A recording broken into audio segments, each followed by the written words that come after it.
Hello, everybody. Welcome into the PHLY Eagles podcast presented by our friends over at TrueMark Financial Credit Union. If you are unaware of the benefits of a credit union, it's always great to have them in their corner. And what better one than one based right here in the Delaware Valley?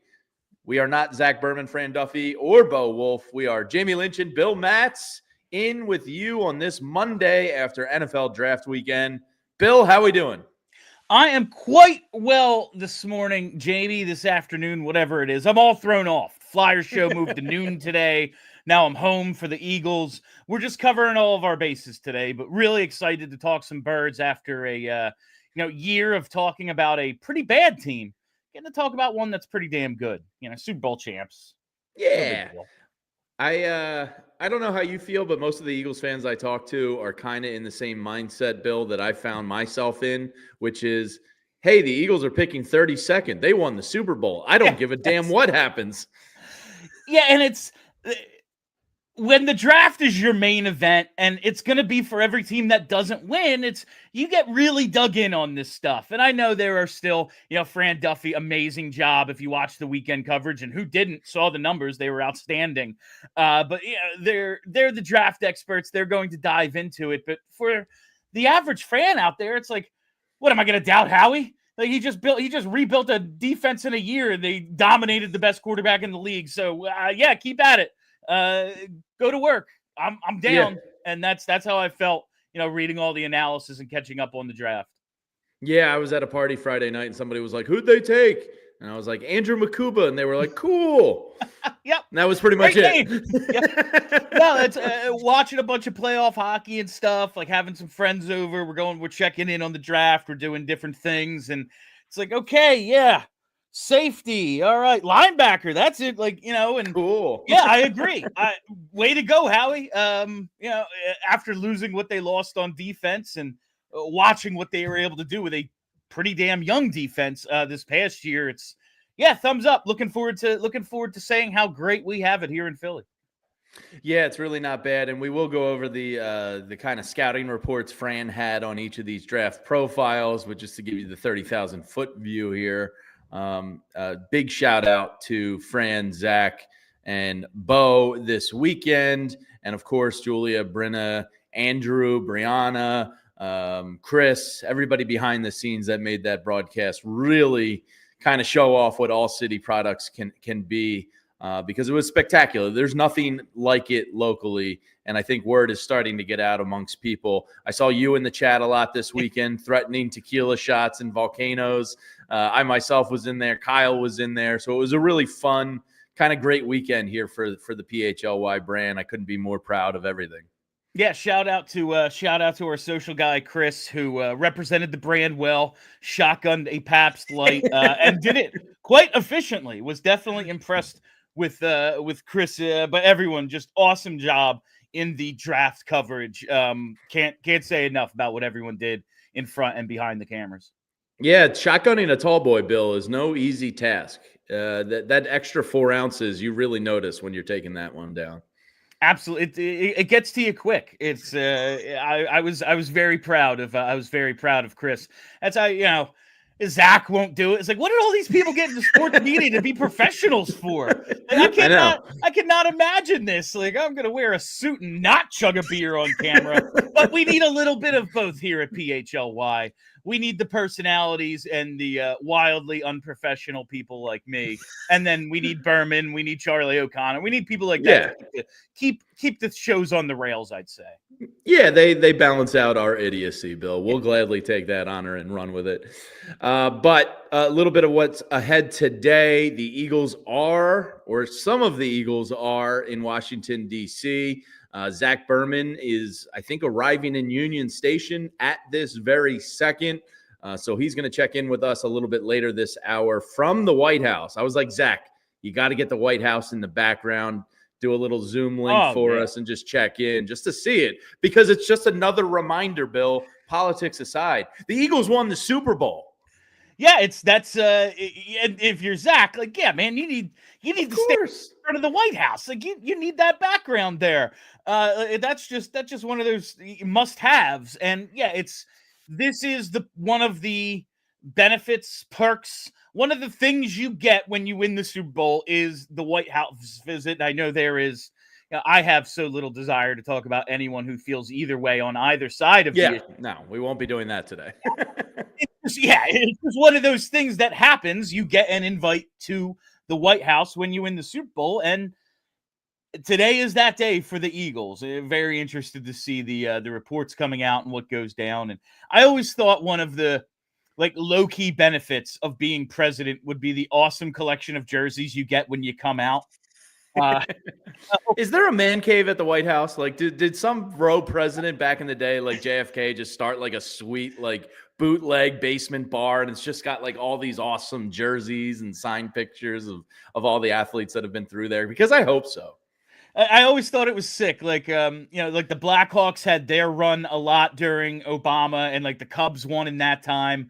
And it was like, oh, Chicago guy, that's got to be cool. Like, if your team wins, that's got to be like a little bit of extra fun there. But I always like, oh man, that collection of jerseys when you're done in 4 or 8 years, I bet is pretty sick. Yeah, absolutely. We do have some nonsense to get to, as the internet was tackling some tough questions this weekend. We'll get to that. We are going to play for you a little snippet of Nebraska head coach Matt Rule, who joined Anthony this morning, talking about the newest Eagle and Cam Jurgens' buddy there, Ty. So we will get the scouting report on Ty Robinson, the new defensive tackle, from Matt Rule, a man who knows him very, very well. We'll read for you some of Fran Duffy's analysis on these draft picks. But overall, aside from the life is good, it doesn't matter who they pick. The one note I did have from this weekend was I was surprised at the lack of offense. There was such a youth movement on the defensive side of the ball last year. I was surprised to not see it revert back offensively a little bit. They only took basically the 2 offensive linemen late in the draft who are, far from sure things to make the roster. But were you surprised at the lack of offensive addressing this weekend? I was a little bit, just considering how much they've invested in the defense the last couple of years. But then you look at the losses that they had on defense, and it's, well, someone has to play. Like, we need depth. We obviously needed a safety. You need the defensive tackle rotation. And the offense is just so set. And when I saw it was in one of the articles up on PHLY, on allphly.com, like Howie's mandate going in was, we can always find veteran backups, later into camp, later in the offseason. We can always buy our way out of those bottom of the depth chart depth issues.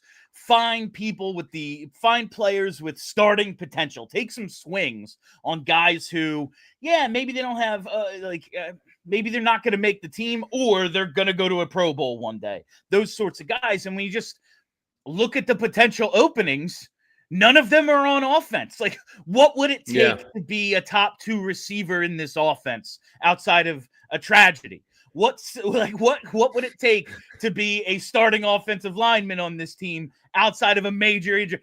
Nothing.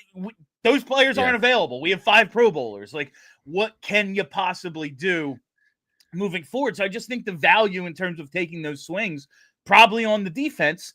And you do have, all of our skill positions set. The offensive line, we could use a little depth there, but we have Stoutland. Why would we use a top 60 pick on a guy when we can just find a Jordan Mailata in the 7th round? So I kind of understand the philosophy there. Yeah, I think Polar Jam just said, basically the offense, more or less what you did, that the offense is spoken for, right? The one part of that did surprise me was kind of not addressing the tight end. And I guess this is kind of the segue into the Dallas Goedert conversation. I did think they were going to take an early draft pick on that tight end, the replacement plan, even if they are able to work something out here where Goedert does stay. I thought it was going to be that get a guy in the system for 2 years, and then maybe year 3, he can take the starting job and run.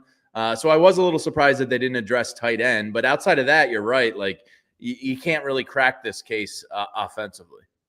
Yeah, and we've seen that philosophy. We saw it with Ertz coming in under Selleck, and then we saw it with Goedert coming in while Ertz was still here. And it is a little bit surprising, but again, how many weapons? It's not as if Dallas Goedert has been overly utilized. I know he did have a big playoff run for them. I wonder about the role of the tight end in this offense with Jalen Hurts as the quarterback and his utilization of the middle of the field and just how many balls there are to spread around when we're going to run as much as we do and we're going to throw to the top two guys because they're one of the best duos in football.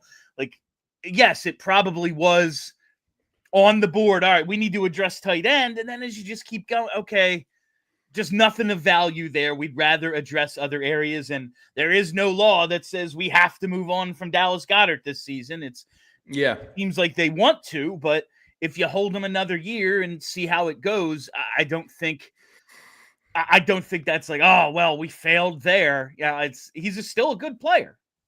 Yeah, and Howie Roseman's comments, I thought, said a lot. He said, well, Dallas is a part of the team for now. Like those two words there hung pretty heavy in the air after he said them.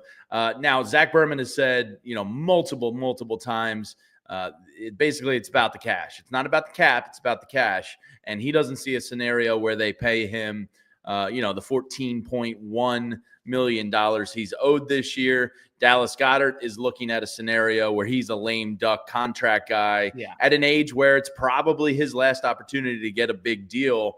I still wish there was some scenario where they could work out, that 2 or 3 year deal, maybe where they lessen the cap number and make it, amicable for both sides. But I think that for now, that Howie said kind of speaks volumes that maybe June 1st, because I think they can save an extra $4.3 million if it's a post June 1st designation. Maybe that for now told you everything you need to know. Yeah, that's it is telling when the GM of the team, whose job it is to come out and give you poker face, is like, yeah, I mean, I don't think I have to. You all know the situation, Oh no, I actually want to keep. Everyone knows what the situation is. But I would be nice if they were able to work out, like we've seen so many times, a restructure, keep him around. But a player of his age at his position and the availability the last few years, it's how interested are they in 3 more years? And I realize it would be a Howie contract, so it ain't 3 years, but it's still a certain amount of cash designated to that player over that period of time. And we don't know if he's going to play 12 games next year because that's been a struggle for him. It does appear as if all roads, even though they weren't able to get a tight end at the draft, weren't able to move him, still probably going that direction. Yeah, and the name that keeps surfacing up, because if you're going to address it via trade, obviously there's not a ton out there, free agency. But if you were to address it via trade, maybe the Raiders and Michael Mayer, the backup tight end out there, could be wiggled loose from them, as Brock Bowers is pretty good at football. So maybe he's a guy you keep an eye on here. We'll see. But I'll tell you this, Bill, I'm not like that gung-ho about starting the season with Grant Calcaterra as our starting tight end. It definitely doesn't excite me. I thought he made some decent plays down the stretch while Goedert was out in that kind of moving into that role, but there's so many other responsibilities other than, catching a 12-yard pass in this offense that Goedert really, I think, may have been underrated in that. It's, can Calcaterra, is he really that sort of tight end? I'm not positive. You would think there would be another addition of some kind if they are to move on from Goedert, even if they see him as a primary pass catcher. Yeah, Calcaterra has a tough time blocking a wet paper bag, so I wouldn't mind to see Saquon's life made a little bit better with a better blocker in there. But in Howie we trust, I have nothing to say. I can't complain at all. It's a great place to be. I can't sit here wearing this shirt as I try to get it more in frame. I can't sit here in our PHLY World Effing Champ shirt and be like, Howie, I'm not so sure about this one. Like, what? Who am I? I know that's not sports. That's not the sports talk world you and I were brought up in, Jamie. But we also gotta have a take, Bill. Yeah, we also weren't brought up in an era where they've won 2 Super Bowls and been to 3 in the past 10 years. That's never been a thing that's ever happened. Yeah. I mean, I got to a point in life where I was fully convinced I was never going to see one. So when the first one happened, it was like, I'm good for life. I should never complain again, even though that's not true. A second one? Are you kidding me? I mean, this is unreal. I kind of always thought that was going to be our penance for being who we are as fans. Like, oh, yeah, the Sixers will win one. Even the Phillies will win one. Maybe the Flyers will get another. You're never going to get that thing that every summer we talk about. What would you give up to get? Yeah, you're never going to have it. Yeah, like, you know, did a couple of those shows in my life, as I'm sure you did too. Absolutely. Now it's off the table forever. This next generation of kids on the air is never going to know that game. But like, I just kind of always thought we would never get it, and now here we are celebrating yet another one. Spoiled rotten. And yes, talk about being spoiled rotten. If you're not a diehard yet, I saw Julia flash that QR code up here a little bit ago. The sale ends tonight. Tonight. It's our lowest offer ever, $36. And the stable of writers we have here is worth it alone. You can get that beautiful shirt that Bill Matz is wearing as part of the deal. You get an invite to our Discord channel. You get so much stuff. And here's the beauty, Bill, of why you should get it before the sale ends. The price is great. Less than $3 a month. I mean, that's like less than a nice coffee.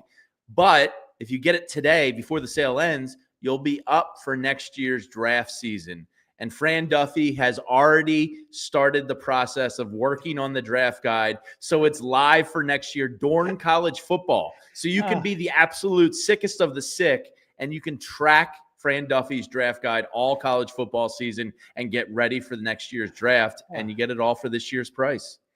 Thank God for people like Fran Duffy, just keeping the rest of us idiots informed about any of it. I cannot, like, that's the difference. If I was Fran, I wouldn't watch football again until someone like said you're going to lose your job.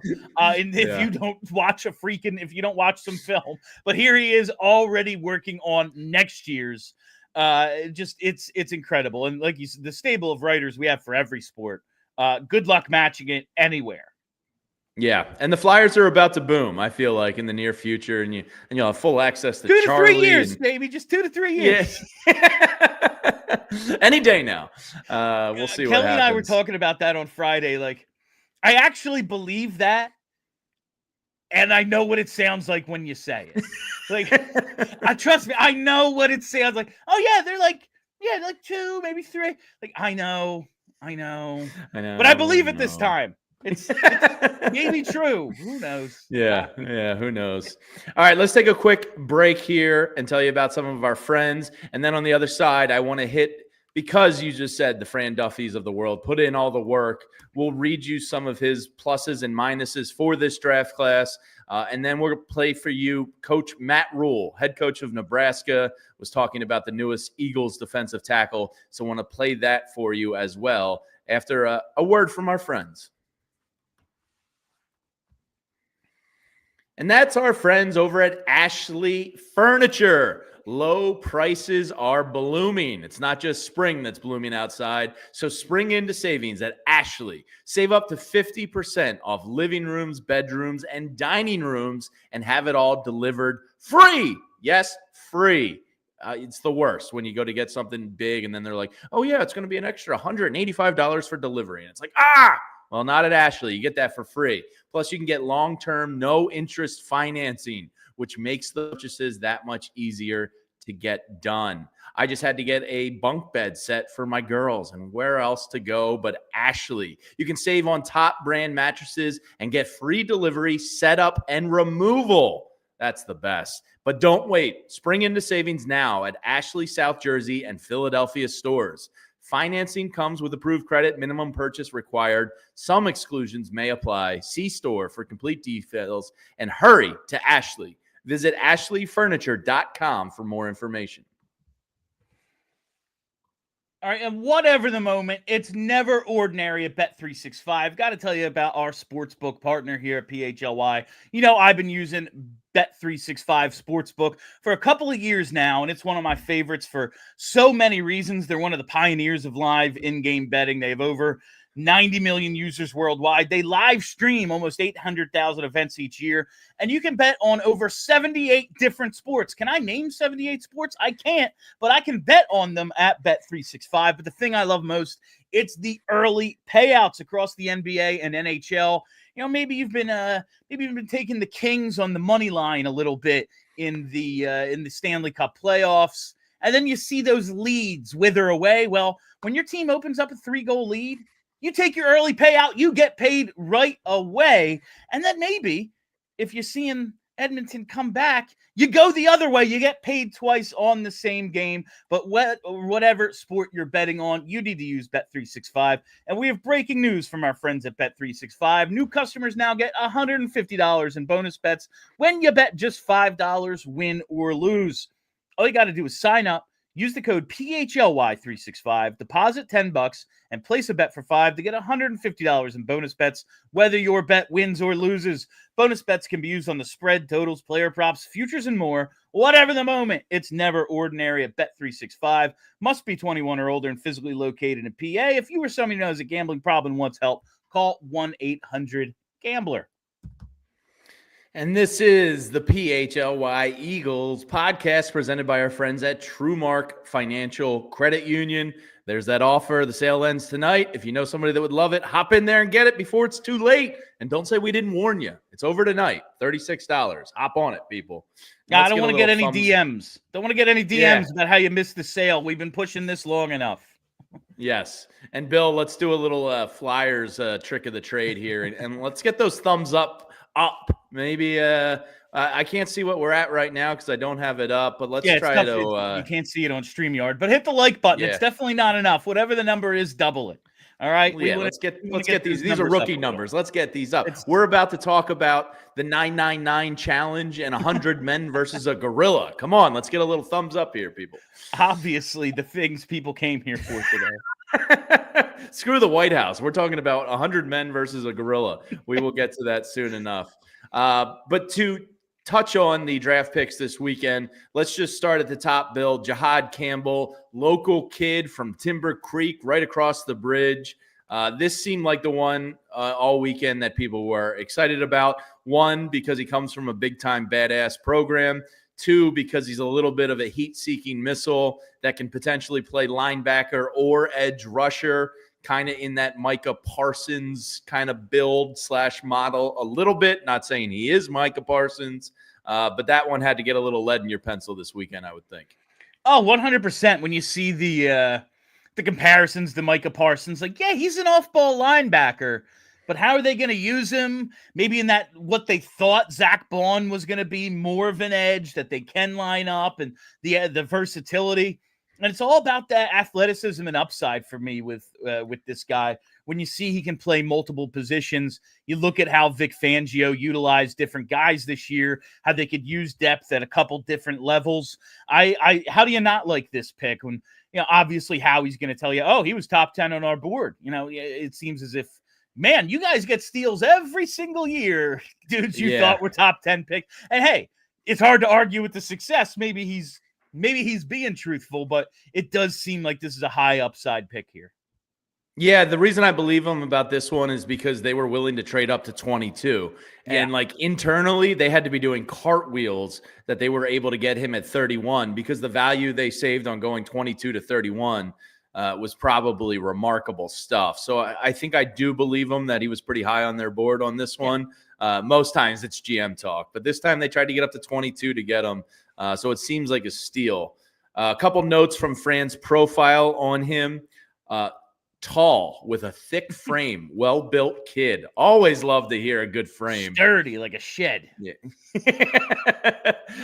Consistently productive. Most of his time was spent in the box, but he would move down to the line of scrimmage on over 10% of the snaps and would walk out at times. Versatility still unknown. Some consider him a potential full-time edge rusher in the NFL. He did stay behind to do a full battery of defensive line tests at the combine after the linebacker stuff was over. So I don't know if Vic Fangio eventually – I think year one he's probably going to be the linebacker because Nakobe Dean isn't going to be ready till probably the back half of the season. But I think this is something over time, Bill, we might see him transition to that DN. Yeah, it's put a young guy in a position to just get comfortable in the NFL. Almost changed hats there. In the NFL, like master one thing. Let's teach you one thing and be great at it, and then add as necessary in terms of the versatility and role. There are other guys you can play at edge for now. They have a lot of production to replace in terms of pass rusher, but like you mentioned, Nakobe Dean probably not going to be here to start the season. Well, there's a starter right there. That's a guy that you're counting on being in there. So train him in the one thing and then add as necessary. Yeah, I'll be a little bummed if he doesn't win out the starting linebacker job. I was opposite of Zach Bond. Oren Burks obviously is gone. So I said gone. Weird there. Gone. Gone. Gone. You got Jeremiah Trotter Jr., but I think he's ideally a depth piece. Played good in some opportunities last year, but if Campbell can't win the starting job, that would be a little concerning. All right, Fran's notes go on to say in the pass game, he would be a QB spy on some third downs. He showed a good ability to break on routes early in coverage, and he often ended up with tight ends. So he is a guy that can go and drop back and play a little coverage for you. In the run game, solid play recognition skills overall, says the great Fran Duffy. He's good at diagnosing blocks in his periphery. He can get deceived by his eyes and read play fakes and play action a lot. Very comfortable playing downhill to the line of scrimmage. Rarely misses tackles. This is the one that's kind of most horny for Eagles fans out there. He had a 7.3% missed tackle rate in college, and it is one of the better numbers of any drafted linebacker in the last 10 years. Only 12 of 179 charted players by PFF had a sub 7.5 missed tackle rate with over 150 tackles. That is very sexy stuff. There's nothing that drives the Eagles fans nuts more than the missed tackles. Because everybody thinks it's like a foul shot. Just like have the right form. Yeah. Like just square up, get your shoulders low and tackle the guy. And it drives everyone nuts when sometimes the best athletes in the world get away from the other great athletes. Like sometimes they're going to win the down, but it is very frustrating. It's 3rd and 12. We have the tackle at 8 yards and just one little slip and they have the first down. It is wildly frustrating, and bringing in a guy who, like, even if it's a low-end thing, just takes away those few extra possibilities. You need sure tacklers. You absolutely do. Yeah, my dad used to say about free throws growing up playing, well, you better make them. They're free. And I was the word free is in the title. Exactly. Yeah, exactly. So the next pick was pick 64. The Eagles sat pat and stayed and took Andrew Mukuba, the safety out of Texas. Actually former roommates of Jeremiah Trotter Jr. during his time at Clemson. Really great family story behind him, coming over and molding himself into a big-time D1 football player. He's a little bit of a heat-seeking missile that's going to knock some snot out of people. And if I know Philadelphia Eagles fans, I know they love safeties that can knock the snot out of people. So excited to see the potential of Andrew Mukuba. Hopefully he can steal a job. I'd love for him to earn a job over Sidney Brown or McCollum or whoever. He has the opportunity there with CJGJ's departure. Yeah, if you the clip that made the rounds on social this weekend was the hit he put on Jackson Dart. That was really something. But no, it's you just look at the areas where they needed to fill in, and Mukuba comes with the really good pedigree. I think the story of the first couple of rounds, though, is like the first 3 rounds really, they focus on defense, replacing what they've lost in free agency after the Super Bowl. But, they tried to get up to 22, 23, ended up getting up to 31, but couldn't do it. You see them actually just stay in their spot in the second round and take a guy. And then in the third round, it's all right, we're trading back. And you just see that. And the price, there's going to be an Eagles tax. Absolutely. how we can't just keep doing. How does he keep getting away with it and then get mad when he finally does it? And I do wonder if certain teams are just like, it seems like they're targeting this guy. Maybe we should just take him because we keep getting fooled. Everyone kind of catches on. I'm not 215. No thanks. Just let it go to voicemail. We got other stuff. There was a report from an anonymous GM that did say, like prior to the draft, round 1, that if we see that 215 number pop up, we're not that anxious to answer it because we've been pants by that man before. So I think there's a little validity to it. Eventually, everyone has to catch on, right? Eventually, you can't just, this is probably an even trade on both sides. Like, he wouldn't have called you. He wouldn't have called you if it was, bud. Yeah. He does lose trades sometimes. But it happens. I think for most part, other GMs are like, what's up your sleeve there? All right, a couple notes on Mukuba from Fran. I love this one. Love his physicality. He arrives with bad intentions. That is awesome. I think, like, as much as the playmaking, the 6 interceptions, everything with CJ, not as if he's, the most sure tackler or always in the mix, but the mentality he brought, like, I think what we lost in the year he was gone, and then when he comes back immediately, this was a completely different defense from mentality. Maybe that's Vic Fangio, but with a lot of the same players back, they were just a more physical, downhill, badass defense with CJ's kind of swagger in there. And I think you need to replace that, if not with a dude with that sort of attitude, at least a guy who plays that way and can kind of bring you that element, I think, real important to add to this defense as it does continue to get younger. Yeah, Fran goes on to say some of his physical skills or tools. He's a bit clunky laterally. He's more of that straight line athlete. He plays faster than his times say, but he can get stuck on blocks. His size is an issue on contact. So something he'll have to work on, obviously, at the NFL level. In the passing game, he says his zone instincts are pretty strong.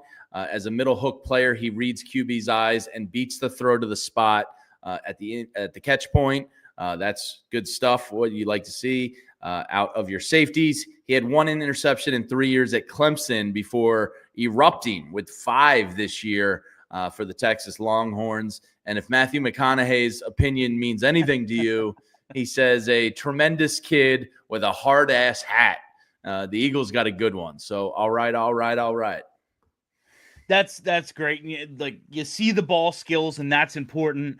You look at the Eagles defense last year. I think they had 13 interceptions in the regular season, 11 of them by safeties. That's kind of the role in this defense. Howie alluding to, the box safety, like those days, basically another linebacker out there, those are over. You need somebody who can play some coverage. It's good to see, given the opportunity, the ball skills show up with the interceptions, because that is a necessary part of this defense, someone who can hawk the ball on the back end.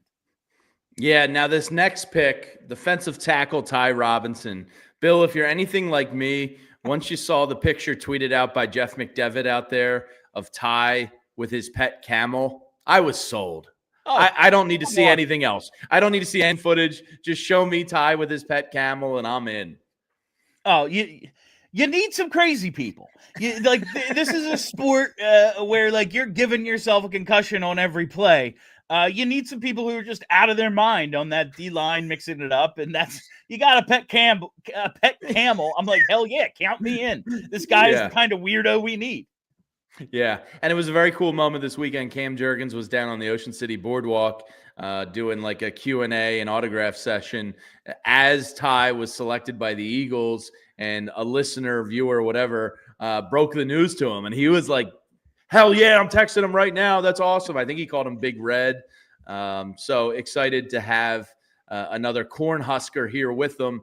But forget us. Why don't we listen to the head coach of the University of Nebraska, head coach Matt Rule, former Temple great, joined Anthony Gargano this morning to talk about the Eagles' newest defensive tackle. And here's what Coach Rule had to say about Ty. Tell everybody that the minute the Eagles took Ty Robinson, you're like, dude, I'm on the show. I'll talk about this kid. I love this kid. I told him, I talked to him right afterwards. I said, hey, listen, Obviously he went probably go in the third round. He'll slip to the fourth. I said, you won't remember any of that, even a year from now. What you'll know is you're one of the best organizations in sports. I said, you're going to the best city, the best fan base, and they're going to love him. You guys are going to love him. Like you're not going to have to worry about, hey, am I going to get an honest day's work out of this guy? He's blue collar and he's tough. Yeah, and you know better than anybody. You're the author of Temple Tough. You know what we love. And this is exactly this kind of kid who's relentless, right? Who's you look at him and he looks the part, right? He's a football player. And that's what people love in Philadelphia. Yeah, and he just to speak to his loyalty, the type of guy that he is, he gets done with the combine. Man, he's back here training. We got him and Cam Jurgens are training here in the facility. One day I have Cam Jurgens talk to the team. Next day I have Ty talk to the team. He told me, he said, hey guys, you know what? They underestimated me in this process. I went down to the Senior Bowl. The first day I'm going with the third group.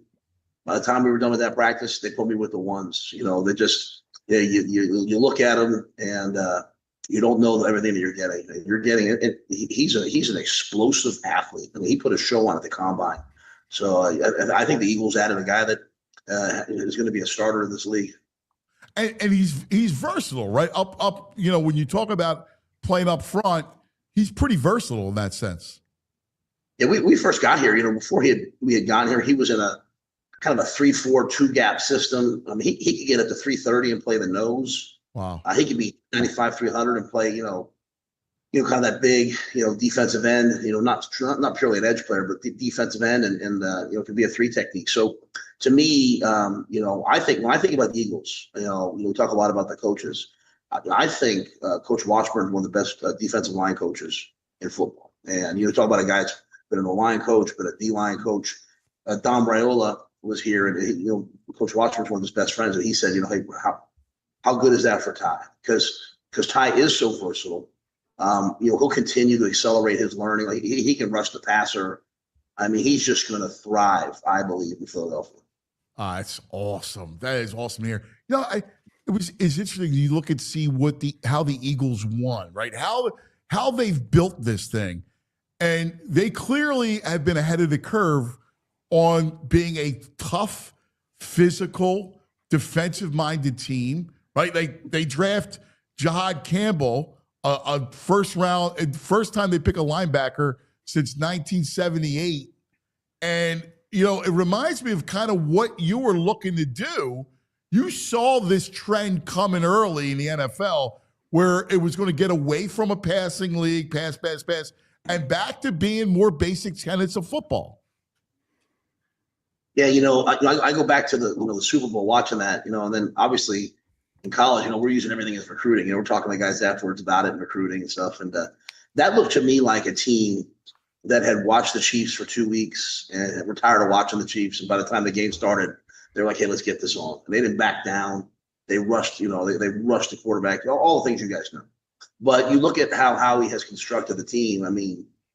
Best offensive line coach, best offensive line, best elite defense, elite run game. So, when you talk about what wins in the playoffs, what carries, having a run game is always going to carry. Having a great defense is always going to carry. And so, yeah, we tried to do our first draft in Carolina, started that way. I think the thing that Howie's done masterfully is, they found Jalen Hurts, and they found a guy. I played against Jalen twice in college, and his development, his growth in the NFL. He's such an amazing leader, but his growth has been unbelievable. One of my good friends, an old Temple guy, Scott Leffler, joined the team this year as a quarterbacks coach. And when I was talking to him about the job, I was like, bro, I'd be there tomorrow if I were you, because to work with Jalen, to work with Coach Sirianni, they've done things the right way. That is great stuff from Nebraska head coach Matt Rule. He's convinced me this guy's going to be a starter in the NFL. Love it. Plus, hopefully the pet camel can find a nice place in the Delaware Valley to settle down its roots. Absolutely. No, this just feels like another bet on high athletic upside and that sort of versatility we've been talking about, just ability to play multiple roles, to put in the work, play as many downs as necessary, whether it's, okay, yeah, Jordan Davis is going to be out there on first and second, but maybe we have you at end. Maybe we have you at defensive tackle on third down, just playing in the different techniques, being a huge body up there. And we all know the star of the show, right? It's Jalen Carter. If you're 6'6", 300 plus, if you're able to take advantage of the one-on-ones you get, like it seems like he can rush the passer pretty reasonably well, given of just the way he tested for explosiveness at the combine, this could end up being a steal. Yeah, I don't know if it was Zach or Fran. I can't remember because of all the tweets in my head this weekend. But somebody tweeted out, the RAS score for the Eagles draft pick was their highest. It's something that they're very, but I think they were the highest in the league in terms of like percentage of, top 5% RAS scores. So Ty, probably another one of those guys that fits that mold, as you said there. Let's take a quick break because Zach Berman is going to be joining us from Washington, D.C. in a little bit and tell you about our friends at PHLY. And that would be our friends at Empire Today. You've been hearing the jingle for decades, and you know why? They're good. They're still here. They're still ticking. You know why? Because they know people like me absolutely loathe going to big box stores.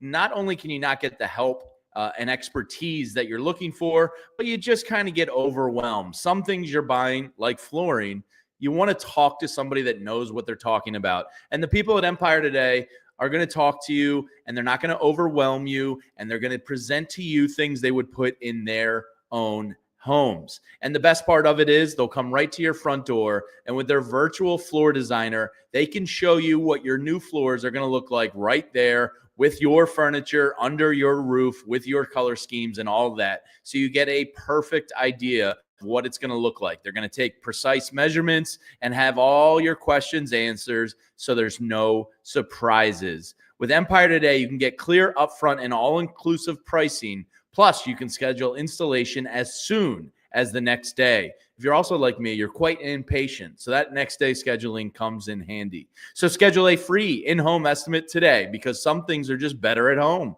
PHLY listeners, well, you'll get $350 off when you use the promo code PHLY. Yes, you heard that right. A $350 discount with code PHLY. Restrictions apply. Visit EmpireToday.com/PHLY for details.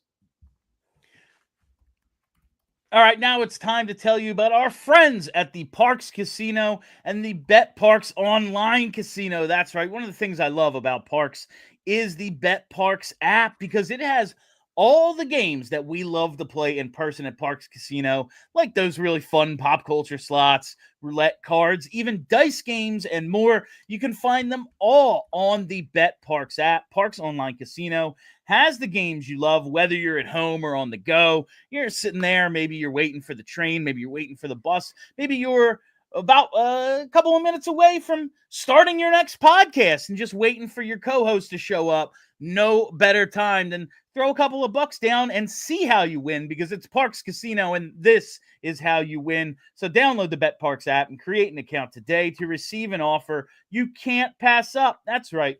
New users are eligible to receive up to $1,000 back if you're down in the first 24 hours after signing up. Bet Parks Online Casino is available in Pennsylvania, New Jersey, Maryland, and Michigan.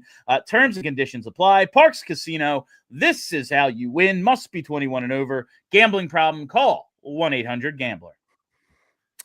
This is the PHLY Eagles podcast brought to you by our friends over at TrueMark Financial Credit Union. Bill, I'm sure maybe some Eagles fans that don't typically watch the Flyers show are blown away by that hat collection behind you on the wall. What is the total number of hats that you own? Have you ever counted? I just added it up for a mailbag we did the other day. I have just in regular rotation, I think 25 Phillies hats, 8 Eagles, 3 Philly A's, 1 Clearwater Threshers, 4 Flyers, and the PHLY hat. That's nice. That's what I've got. But it's this whole wall behind me, and then over the doorway over here. Also have some of the the NLCS and World Series hat from 08 and the 17 Nice. Super Bowl hat. So it's like it's way too many. The answer is it's way too many.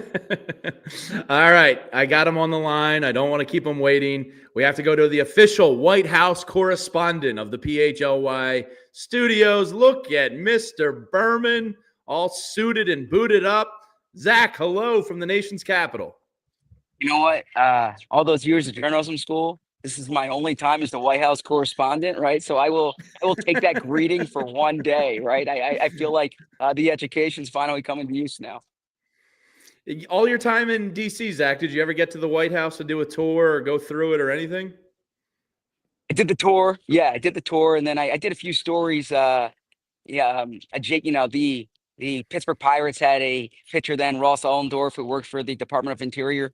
So it was at the Department of Interior or the Department of Agriculture, rather. But never the White House. So never covered a team that won the Super Bowl. I did it actually in 2017, but the Eagles got disinvited, so it wasn't quite the same type of ceremony.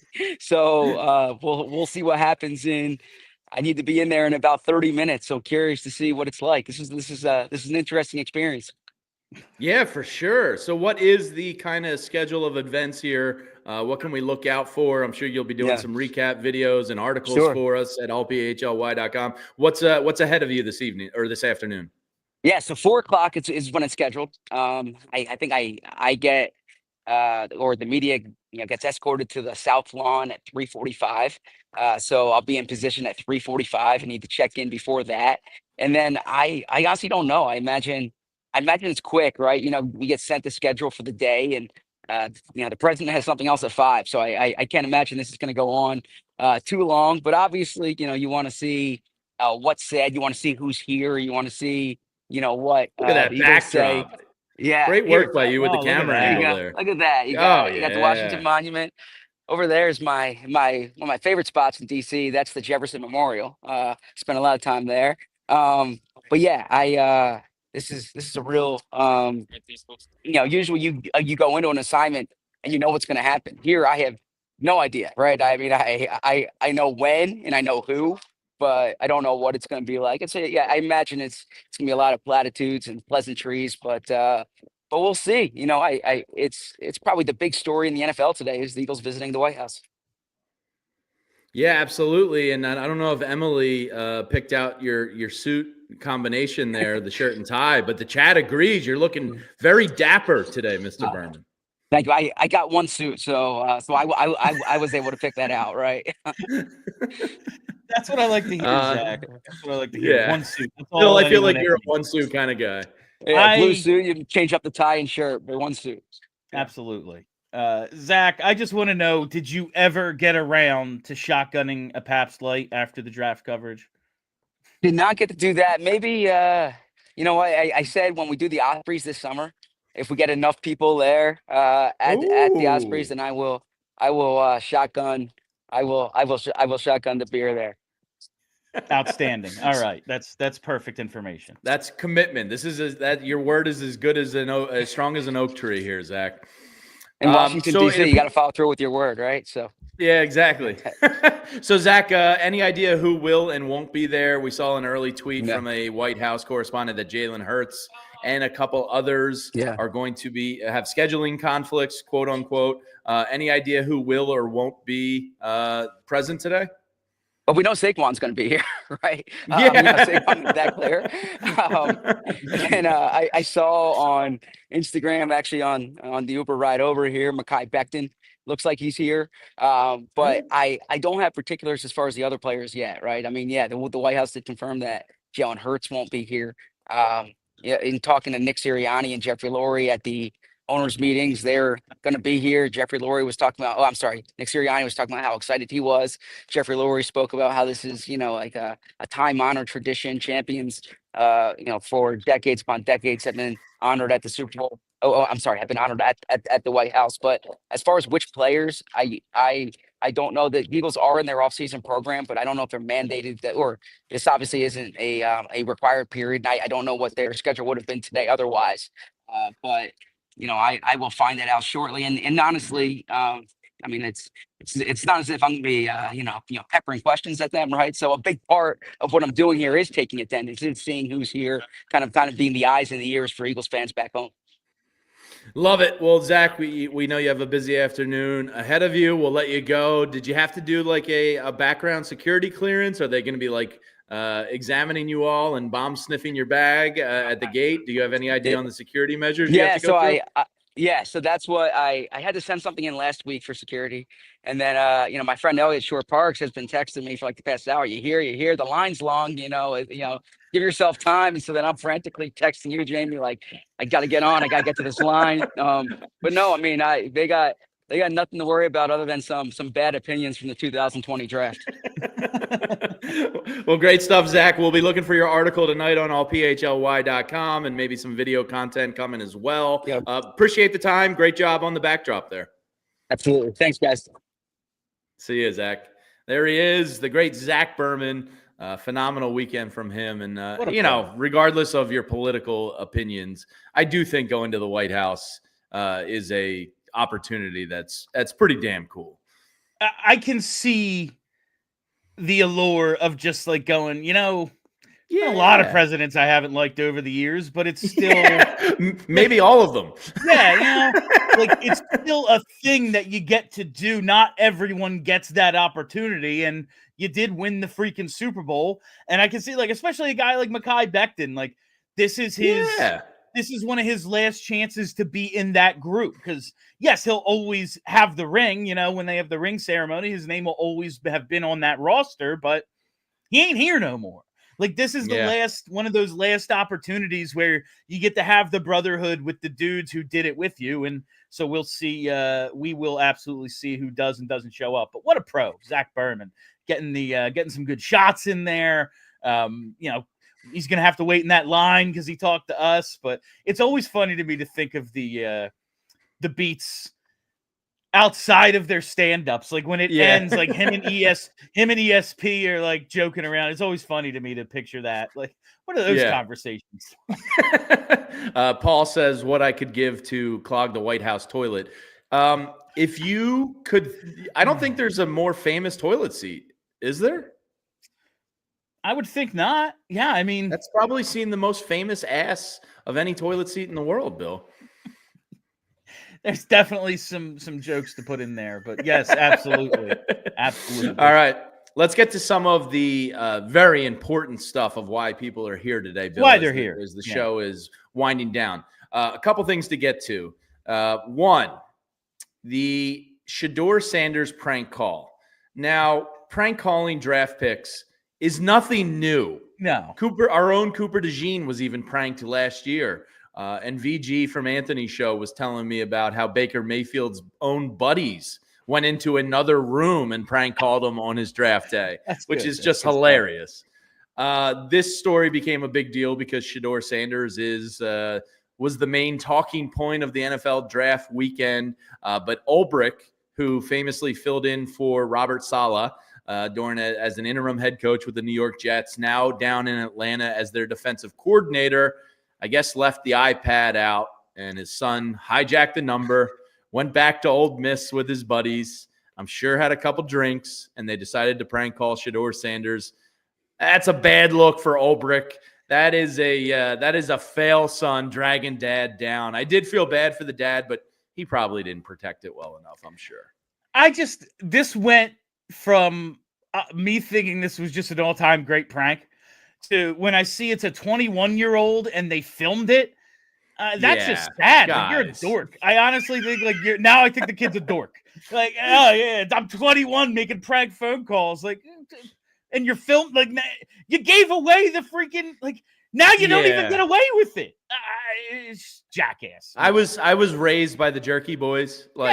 So a prank call to me will always be funny.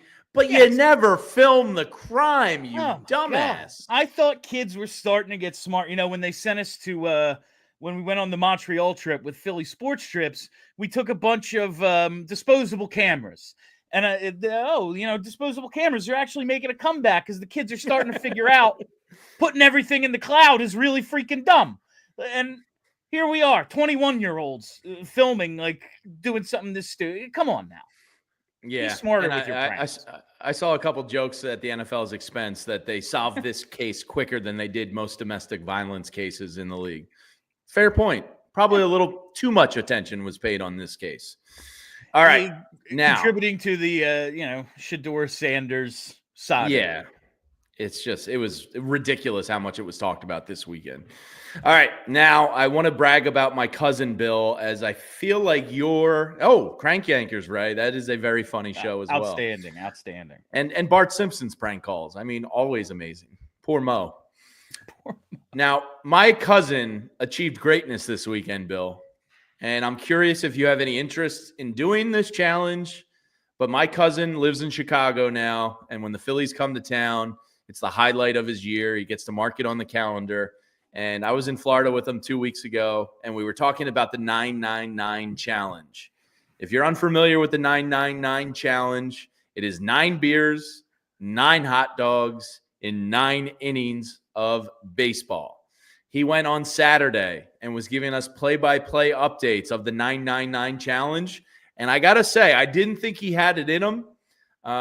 He ended up completing it with 1 out to spare in the bottom of the 9th.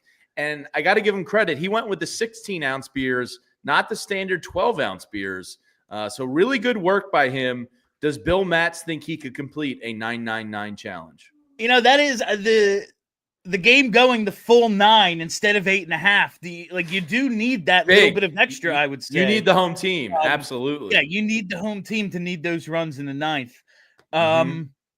Yeah, I do think I could complete this. The issue I've always had, and when, back in the day, my friends and I on Dollar Dog, RIP, on Dollar Dog nights, the biggest challenge to me is the dogs getting cold. Do you get all 9, or do you go up to line multiple times and then take away from your overall experience? Or do you just go, you know what, I'll eat 4 cold dogs and I'll just deal with it? I think with the Dollar Dog days, yeah, those lines made it so awful that you kind of had to grab them. If it's just a normal challenge, I think, or whatever it was. I think he went up 3 times. I think he went up at basically at the end of the 3rd, like the end of the 5th, and then I think they shut down at Wrigley in the 8th. So I think he went back up at the 8th. I really don't have any desire to see if I could do this challenge. I like hot dogs, but I don't think there's any scenario, regardless of performance-enhancing drugs, where I could eat 9 hot dogs and not feel absolutely terrible. No, this is just one of those things you do and know that the results, you have to sacrifice for greatness in order to achieve glory. You do need to put other things at risk, and I can't imagine your cousin felt great during or after this challenge, but he completed it, and that's the mission right there. He FaceTimed me later when he was walking home. He was smoking a cigar, and he looked like the happiest man on earth. And I was like, dude, you're throwing a cigar into the mix? Are you insane? And he's like, yeah, the chances of an are probably pretty high. But I believe his boxers made it out clean this weekend.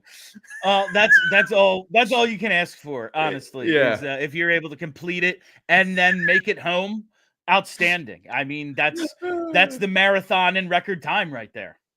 And by the way, not only is the 999 challenge probably not great for your body, it's also going to cost you. That was my question here. I did the math. Approximately at Citizens Bank Park, it's going to run you about $170, give or take a little bit, to do this challenge. He said it was close to $200 at Wrigley. I'm out. I was saying to someone the other day, I freaking love ballpark food, absolutely, but in the last few years, it's just been like, all right, given this budget, let's put it all into beer. And haven't really done the food end of it. I can't imagine like the 9 beers and 9 food items of any at any ballpark. Like, yeah, I can see that being 170, 200, and that's before you get into the premium beer thing. That's for your lighter domestics. Yeah, if they were smart, they would do Pabst Light. But we're headed to overtime. overtime.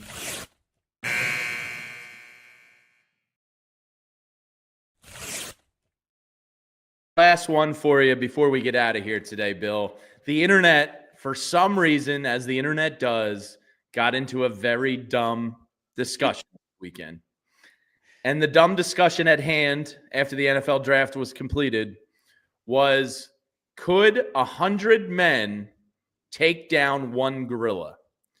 Now, this is without weapons, bare hands, 100 men versus one gorilla. Do you think 100 men could take down one gorilla?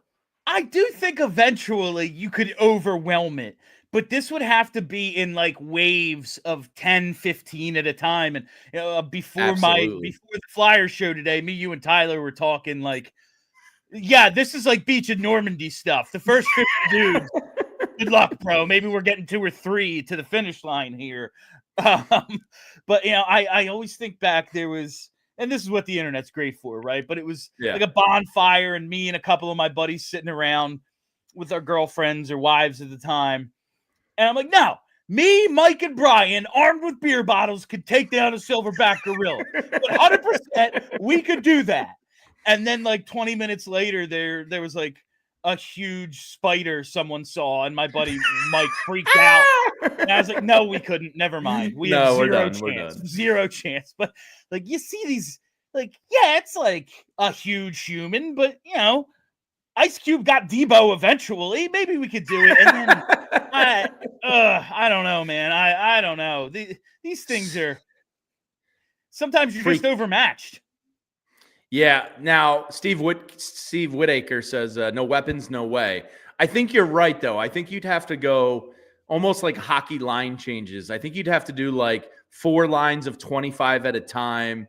You'd have to like tabletop them and get them down somehow. Yeah. Could be a her. I don't know why I'm calling it a he. Very sexist of me. Either way, you'd have to really commit to the amount of people going at it. You can't do this one at a time. Because just like the humans involved, only a man gorilla would be like, yeah, let me fight 100 dudes. I can do that. Yeah. Only the male gorilla is dumb enough to do that. I'm fighting 100 dudes, sure. Just like, that's 100% what the problem is here. Yeah. We're all just looking at each other like, we could do this. The gorilla's like, no. Nah, you idiot. I wonder if the gorillas sit around and like, how many? 150? Like, how many dudes would it take to take you down? I know the commenter said no way, but I gotta think there's a way where just the sheer. Now, look, a lot of these people are gonna die. Yeah, there will be casualties. All 100 aren't gonna live. Yeah, I feel like it could be done. It's not easy. I'm not underestimating the gorilla here. Great lateral speed, great bench press reps at the combine. I mean, the gorilla's putting up numbers. But 100 people, I feel like, could overwhelm it. Like a couple, like as he's knocking out 3 or 4 people at once, like someone has to grab him by the leg. Like we get a couple of people wrapped around his legs. You get someone to throw a clothesline in there. Eventually, you can dogpile him, right? Like, what's the goal? Like we pin him eventually. Like I think you'd have to choke him out, people right? Can do this. Yeah, I mean, Paul raises a good point. Is the gorilla throwing poop? That could deter some people. That would maybe take a couple out right away before the initial battle. Yeah. Jesse says the first dude I see getting his chest pounded into dust, I'm out of there. I would be a coward and run away too. I don't know if I could commit after the first line. We need, this has to be in order to counteract. Like this has to be like a steel cage match where no one can get out. Like that's the other problem, because after you see the first 7 people perish, it's like every limbs ripped off. Yeah, 50% are out of there, and now it's no longer 100-1. Like now the odds are dwindling. So I don't think there's any hope of knocking the gorilla out. I think you would have to choke it out. Like you would have to rear naked choke and cut off the air. I don't think any male, regardless of size, even if the mountain's in there with us, I don't think anybody's knocking the gorilla out. No, we're trying to survive here. Like I'm thinking, get this thing on its back for 3 seconds. That's the best we could possibly do. Yeah, and then just pummel it. And then get the hell out of there. If I was on Bet365 right now, I would say the 5 Jalen Carters would be enough, Jim says. That's a good battle right there. Who are the human beings? What are we? Is it me and you? Is it 100 podcast hosts? Because I don't love our chances the way we get a Lane Johnson in there, we get a Jordan Mailata in there, maybe. But if all right, so the first 2 Eagles you would take off the board for this, would have to be Mailata and Jalen Carter, right? Those are the 2 top draft picks in the guerrilla battle. Yes, 100%. Okay. Who else would jump out on paper to you? Obviously, Devontae would be toast. This is not a good situation for him. No, we need the beef. We absolutely Cam Jurgens, I could see being strong. Somehow match size. Yeah, the gorilla has to do the 999 before this. That's how we even the odds. Absolutely. Ray says, can you use the snap bones of the victim as improvised weapons? I think that's legal. If you're going to pick up your buddy and swing him like a weapon after he's been defeated. It's not technically a weapon. It's a cadaver at that. It's just one of the 100. Maybe Jalen Hurts' 600-pound squatting ability comes into hand in this battle. Maybe we get him in there. That's how we get the gorilla too handsome for this. Yeah. I don't know if we want the quarterback in there, honestly. As much as I want to beat this gorilla, I want to win another Super Bowl more, I think. Yeah. That was a fun conversation. Thank you, Internet. Would you fight a gorilla for another Super Bowl? Is that the No, I'm out. I'm good. I've got 2. I'm happy. I got 2. I'm all right. I like my girls too much. I don't want to die.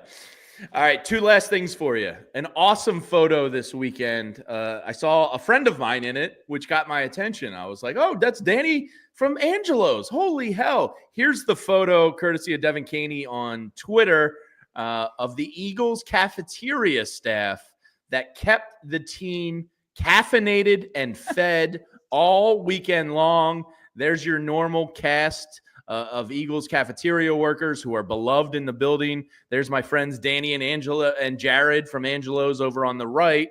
And then in the back there, in the middle, there's a very handsome man. And I was like, why is that guy there? Oh, wait, that's Bradley Cooper, famously of Zach Berman and Julia's high school alumni fame. But Bradley Cooper, is this guy not crushing life right now? He gets to take an entire episode of The Mighty Gemstones and steal the show. He's dating. Who's he dating again? Somebody famous. Just on top of the world. And then he gets to feed his football team's organization. That is pretty cool. Not too shabby. No, it's really cool. Bradley Cooper is he seems really genuine in his fandom, and how do you not appreciate that? Yeah, very, very cool stuff. Bradley Cooper feeding the Eagles organization this weekend. Very cool stuff to see. And I did have one other thing for you, and now I'm totally brain farting on it. That's all right. We'll get to it another time. Oh, the Phantoms Calder Cup playoff run. Yeah. That's what it was. Exactly. Read Madeline Campbell's articles on allphly.com. Sign up to be a diehard. Yes. Time's running out. And speaking of which, the sale does end tonight. So tell a friend, tell a family member, tell a coworker, anybody that is a sicko that loves Philly sports. We got the best deal in modern sports media going for you. Less than $3 a month. Sale ends tonight. So don't say we didn't tell you about it. It's a bargain. So hop in there and become a diehard with us today. It is absolutely awesome. It's a great community of people we're building here. It's a lot of fun. I enjoy our Discord way too much. And all the lunacy that goes on in there, watching Philadelphia sports together. So do it, consider it, support us here at PHLY by becoming a diehard today. Bill, a lot of fun hanging out with you. Thanks for stepping in as Bo is out on fatherly duties, hugging that young baby of his. Ahead this week on the Eagles show, we have Zach and Fran in on Tuesday. Zach is going to be in on Wednesday as well. Zach and Fran again on Thursday. I'll be in with Zach on Friday. So we got great coverage coming for you all week long here on the PHLY Eagles podcast. Thanks for filling in today, and great conversation.